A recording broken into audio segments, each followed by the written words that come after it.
자, 오늘 회의 내용 좀 한번 보도록 하겠습니다. 오늘 좀 집중 좀 할게요. 자, 내일 모레 한국 시간으로 이제 목요일 새벽 3시에 FOMC 회의 있습니다. 근데 시작하면서 얘기를 했지만은 외신 기사를 잠시만요. 화면 좀 네. 돌릴게요. 뭐 27일에서 28일 이틀 동안 네, 하고 화면 좀 잠깐 돌리겠습니다. 네, 결과가 목요일 3시에 발표되는 거죠. 자, 내용 한번 보고 갈게요. 네. 오늘 앵커님께서 시작하면서 좀 얘기를 했지만은 캐나다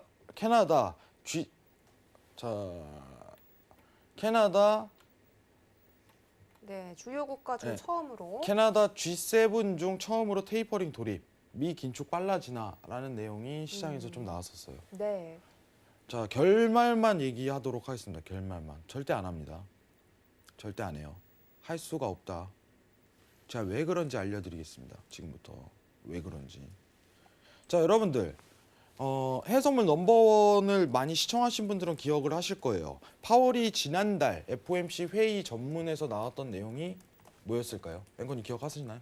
네. 제일 중요한 내용이 어떤 내용이요? FOMC 회의에서 3월 FOMC 회의에서 제일 중요하게 다뤘던 파월의 중요하게 멘트. 다뤘던 얘기 많았죠. 너무 많았죠. 너무 많죠. 저를 또 시험하시는데 네, 오늘 좀 시험 좀 그때 해봐야겠네요. 자산 매입 축소 이야기를 안 했잖아요. 아, 당연히 안 했죠. 네. 할 수가 없는 상황이었으니까. 네. 근데 중요한 멘트를 하나 던졌어요. 어떤 멘트였죠? 힌트가 물가, 물가. 두 번째가 고용. 고용, 물가와 고용이 완전 고용이 된다면 그때부터 자산 매입 축소 시작하겠다. 네. 네. 자, 맞췄나요? 거의 다 나왔습니다. 자, 정확하게 네. 얘기할게요. 네. 물가는 중요하지 않아. 음, 이거예요. 우리한테 지금 물가는 중요하지 않습니다. 네. 인플레이션 상승률에 대한 그거는 중요하지 않아. 내가 보고 있는 건 고용 수치야. 이 그쵸. 고용 수치가 객관성이 드러났을 때 음. 나는 그때 어떤 상징을 내보낼 자신이 있어. 네. 다만 지금은 아니야. 그쵸. 라고 3월 FOMC에 나왔어요. 네. 기억하시죠? 네, 이게 네. 정확한 멘트입니다. 음, 자, 그리고 나서 4월 들어서 지표 발표가 있었어요.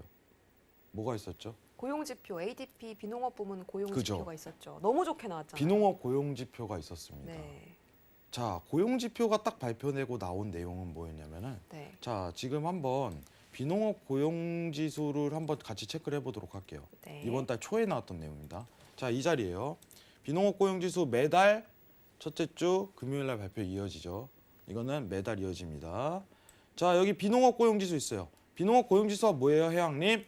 논팜이라고 하는데 미국은 서비스 국가이기 때문에 농업을 제외한 산업 전반에 대한 고용 수치입니다.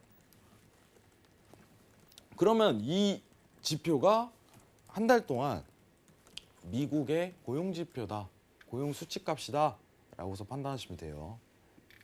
자, 여기 보시면은 K라고 써 있는데 1K는 1000명을 뜻해요. 원래 예측치가 64만 명 정도 예상했는데 실제치가 91만 명이 나와버렸네. 엄청난 고용 회복을 이루었어요.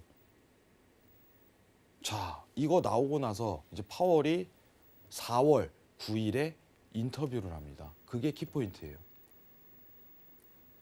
그게 키포인트입니다. 자, 3월에 분명히 뭐라고 했죠? FOMC 고용 수치 회복을 보는 걸 보고 나는 부양책에 대해서 판단을 할 거지 지금은 아직 아니야. 난 객관성 있는 자료를 원해. 객관성 있게 나왔네. 그러니까 회의 전에 파월이 시장 달래기에 나섰지. 자, 고용 수치는 높게 나오고 시장 전반적으로 야, 고용 진짜 좋게 나왔어. 그러면은 너 출구 전략 모색할 거야? 테이퍼링 할 거야? 쉽게 얘기하면 돈 이제 그만 풀 거야? 라고 시장에서 어떤 가능성을 제시하니까 파월이 4월 9일에 갑작스럽게 연설을 하면서 이런 내용을 꺼냅니다. 자, 내용 한번 확인하고 갈게요. 자, 4월 9일 날 나왔던 내용입니다. 고용 수치 발표 뒤에 일주일 뒤에 정확하게 파월이 멘트를 날렸습니다. 실질적인 확인 전 자산 매입 축소 없다. 자, 이 내용만 가지면 어렵습니다. 근데요, 하나의 단서를 달았어요. 자, 그게 뭐냐면은 자, 연속적인 고용이란 표현을 했습니다. 이거 진짜 중요합니다, 여러분들. 이게 키포인트예요. 연속적인 고용. 자, 단편적으로 이번에는 굉장히 높게 고용 수치가 회복이 91만 명이 나왔는데 나는 단편적인 걸 원하지 않아. 지속적인 고용에 대한 회복을 보고 나서 판단할 예정이야. 라고서 이미 재료를 뿌린 상황이에요. 기억하셔야겠죠? 자, 회장님, 이게 영향이 뭐가 있을까요? FOMC 회의에? 네, 있습니다. 결말은 무슨 뜻이냐? 지금 당장 어떠한 시그널을 내포하지 않을 것이다. 이미 4월 9일 날 재료는 다 던져놨다 이겁니다.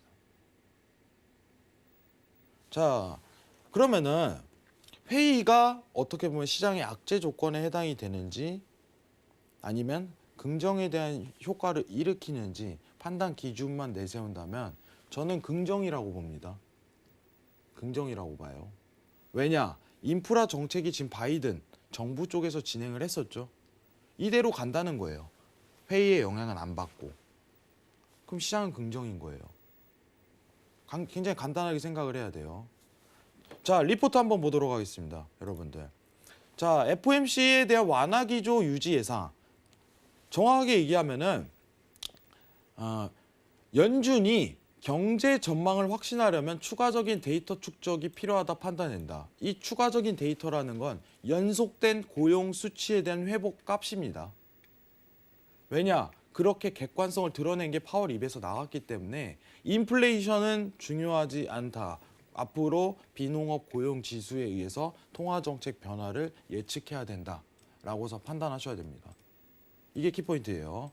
자, 근데 연속된이란 표현을 했기 때문에 4월에 안 나오고 5월에 안 나올 가능성이 높다라고서 시장에서 예측하고 있어요. 근데 4월, 5월 지속적인 회복에 대한 국면이 들어간다면은 어떻게 될까? 6월에 있을 잭슨홀이 가장 이르면 어떤 언급은 한번 될 것이다. 라고서 시장이 지금은 바라보고 있습니다. 간단하게 이제 정리하도록 하겠습니다. 지금 증시가 오르는 효과는 뭐라고요? 바이든의 초거대 3조 달러 부양책입니다. 가족계획 포함해갖고 지금 이 영향만 받을 거라는 겁니다. 회의에 대한 내용이 반영되지 않기 때문에 오히려 악재는 없다. 긍정적인 호재를 작용할 가능성이 아직도 남아있다. 이렇게 평가하시는 게 좋아요.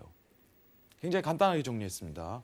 4월 FOMC 회의, 지난 3월과 같은 기조 유지, 고용에 대한 재강조, 이 부분만 드러날 가능성이 높다. 이는 곧 시장에 큰 변화를 주지 않는다. 즉 바이든의 최근 인프라 정책에 대한 호재성 발표의 영향력만 아직 살아있을 것이다 라고서 평가하시는 게 좋습니다. 이해하실 거라고 생각합니다. 이상입니다. 네.